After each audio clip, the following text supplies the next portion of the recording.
Pianist Clipper Erickson is an esteemed specialist in American piano music. He studied at Juilliard, Yale University, and at Indiana University with John Ogden. He has performed as a soloist with orchestras and recitals in some of the most famous concert venues in the world, including the Kennedy Center in Washington and the Weill Recital Hall at Carnegie Hall. Clipper Erickson's commitment to education has included appointments at Temple and Bucknell universities. He stopped by the WWFM studios to speak with me about his doctoral dissertation on Nathaniel Dett, and I asked him how he came to discover the piano music of this Canadian-born African-American. Clipper Erickson, welcome to Sounds Choral. Thank you. It's a pleasure to be here. Tell me how you got exposed to the music of Nathaniel Dett. I have a dear friend, Donald Dumpson, who was the minister of music at Bright Hope Baptist Church in Philadelphia. He's taught also at Westminster Choir College and is now a fellow doctoral candidate in music education at Temple University. And I got to know him in the early 90s, and he really got me involved with looking at piano music of African Americans. He told me, look at the Juba Dance of Nathaniel Dett. So I did that, and I had fun playing this piece. It's a charming piece. It sounds sort of like ragtime, but it's much more sophisticated than that. When I looked at the Juba Dance, I found that there's a large amount of piano music by this man that I had no knowledge of. So I started digging in and playing through this stuff and really uncovering a wealth of material, beautiful music. And after a while, I found that it really wasn't on the radar screen of anybody playing American music. I specialize to some degree in American music. And it just was getting to be more and more fascinating to me. And I started reading his biography, which I find quite fascinating, and ended up recording one of the piano suites in the Bottoms, which is the only one really that has been played and recorded much. So at this point, it's becoming my doctoral thesis at Temple in piano performance. And I plan at some point to record all of the 6 piano suites, which is about 2 hours of music. About half of it has never been done, to my knowledge. Tell us a little bit about Nathaniel Dett. Nathaniel Dett was born in the 1880s in Drummondsville, Ontario, which is right across the border from Niagara Falls, New York. And it was a terminus on the Underground Railroad. And one of his parents was actually descended from former slaves. The family was really kind of a part of the nascent middle class, black middle class in Canada, and his father owned a hotel in Niagara Falls, New York. And as such, the boys were given piano lessons, which was really kind of the middle class thing to do. You're part of the middle class if you own a piano and you've got a member of the family that can play it. And his brother was, an okay student, but Nathaniel just ended up being able to copy all of his older brother's lessons without really being given any instruction. So he was obviously a very gifted youngster. So he was given piano lessons going forward. And then the family moved to Niagara Falls, New York, where Dett played piano in the hotel and had some odd jobs in the hotel. And he ended up getting a bachelor's degree in piano and composition at Oberlin Conservatory, was first African-American to do that. Then he went on to have a career in black colleges. First, he went to Lane in Tennessee, and then his main job was at Hampton Institute in Virginia, where he formed a choir and took it on tour across the United States and to Europe in the 20s and the 30s. Even performed in Carnegie Hall, too. Yeah, they really went everywhere and was a very popular choir. And they were really following in the footsteps of the Jubilee singers from Fisk in the late 19th century. And he was best known as an arranger of spirituals for choir, some wonderful arrangements, some in motet style, some basic arrangements of spirituals that still remain quite popular. That's really his main claim to fame at this point, is among choir directors, particularly in black churches. But the piano music, he was a very fine pianist. He went on tour as a pianist and got wonderful notices from critics, so he was obviously very fine. And he did a lot of composing and had an association with Percy Grainger, who was the Australian pianist who composed a lot of his own music that was based a lot on folklore and did a lot of kind of interesting experiments with that. And the two of them formed an association. Grainger played a lot of Dett's music, and Dett wrote some pieces with him in mind. So he had connections really throughout the world. One of the interesting things I find about him is that he never stopped studying.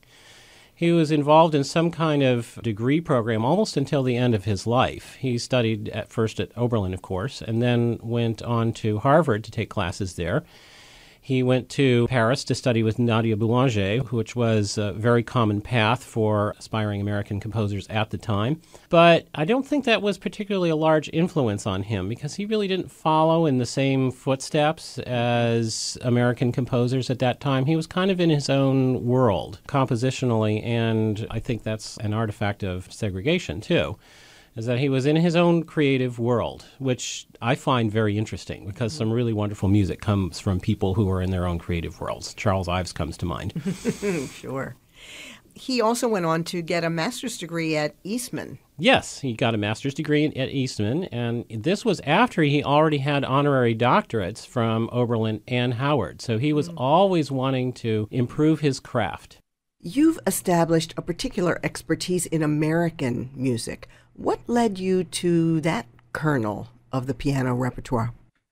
That's a good question. I was brought up really with the classics in my training at Juilliard and Yale in Indiana.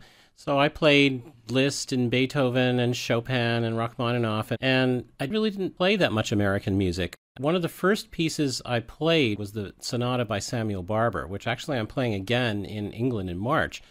I adore Samuel Barber's music, and I thought, well, this would really be a wonderful thing to get involved into and find American music that is less known, that people don't play much. I've done some things by Amy Beach, Charles Griffiths, and they're still fairly well-known names, of course.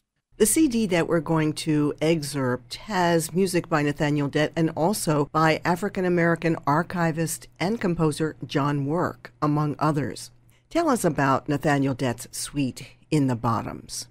In the Bottoms is the most well-known of the piano suites. It's a 5-movement set of character pieces. In the Bottoms refers to the river deltas in the South, where Dett traveled and got to know the music and the culture of African Americans in his youth. And he was part of the movement in the late 19th century and going forward to preserve this music, spirituals. The grandfather of that effort is John Work at Fisk, who started the Jubilee Singers and did a tremendous amount of research into preserving the spirituals. But what's really different about Dett is his connection with the piano. We have a wonderful body of music that has spiritual influences and ethnic influences, which there's not so much of for the piano. Did his work at Lane with the choir there touch off his repertoire in choral music? Was that his first choral experience? I'm not sure exactly what the background is of how he became involved with choral music, but I think it had to do with his job. He needed a job graduating from Oberlin, and he had music appointments in black colleges because, of course, in the era of segregation, that was the only avenue that was open to him.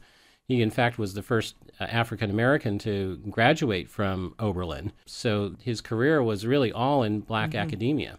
And that was a major part of his job was in directing choirs, which he became very expert at. And his arrangements of choral music and spirituals are just fabulous. Clipper Erickson, thank you so much for being with us. Thanks for having me.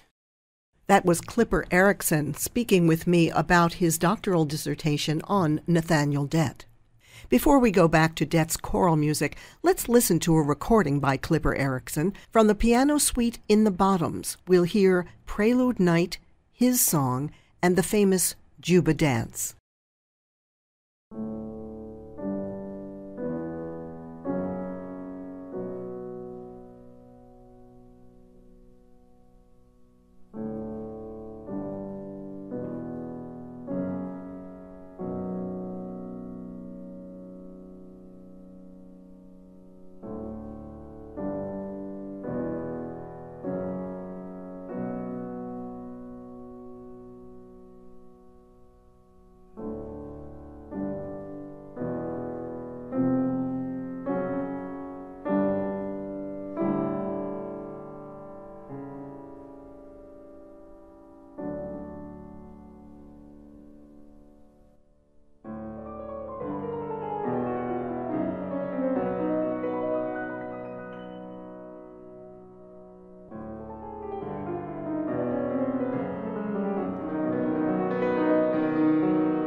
Pianist Clipper Erickson performing excerpts from the Piano Suite by Nathaniel Dett in the Bottoms.